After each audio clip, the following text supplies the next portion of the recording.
आता एक मोठी बातमी आहे। सुषमा अंधारेंकडून चौकशी समितीचे अध्यक्ष बदलण्याची मागणी होते आहे। डॉक्टर सापळेंवर शिंदे गटाच्या आमदार यामिनी जाधवांचे आरोप आहेत असंही अंधारे यांनी म्हटलंय।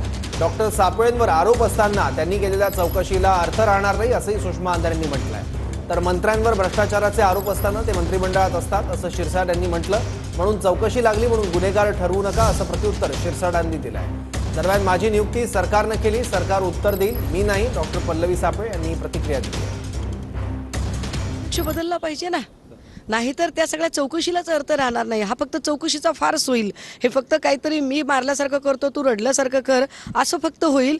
ज्यांना खरंच जेन्युइनली या प्रकरणाच्या मुळापर्यंत जायचंय त्यांनी या सगळ्या गोष्टींचा विचार करावा लागेल। आरोप करण्यात आलेला आहे, भ्रष्टाचाराचे आरोप आहेत आणि अशाच व्यक्तीची अध्यक्ष म्हणून नियुक्ती करण्यात आलेली आहे। विरोधकांकडून काही आरोप करण्यात आलेले आहेत। माझी नियुक्ती शासनाने केली आहे, त्यामुळे ह्याचं उत्तर द्यायची सक्षम अधिकारी शासन आहे, मी नाही। ज्या रक्त नमुन्याच्या फेरफारसाठी येणार आहेत त्यांनीच रक्तातला प्लाझ्मा विकून खाल्ल्याचा आरोप आहे। रक्तातला प्लाझ्मा विकून 13 लाख रुपये त्यांनी त्याच्यातले मिळवले, हा आरोप त्यांच्यावर आहे। आरोप मी केलेला नाही। आरोप ज्या सरकारने ही समिती नेमली त्या सरकार पक्षाच्या आमदार यामिनी जाधवांनी केला आहे।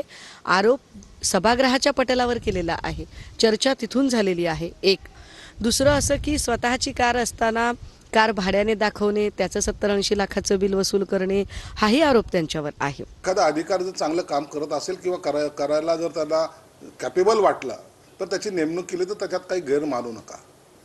चौकशी हा भाग वेगळा आहे, या प्रकाराचा तपास करणं हा भाग वेगळा आहे। मग जर असे आरोप करत गेले तर अनेक मंत्र्यावर सुद्धा तो भ्रष्टाचाराचे आरोप आहे, तेही मंत्रिमंडळात राहिले होते ना। काय त्यांना आपण फाशी दिली? म्हणून एखाद्या अधिकाऱ्याला चौकशी लागली म्हणजे तो गुन्हेगार ठरला असं समजण्याचं काही कारण नाही आहे। म्हणून या प्रकरणाचा पूर्णपणे छडा लागू द्या आणि त्याच्यामध्ये कृपया करून अधिकाऱ्याला डिस्टर्ब करू नये अशी त्यांना विनंती राहील।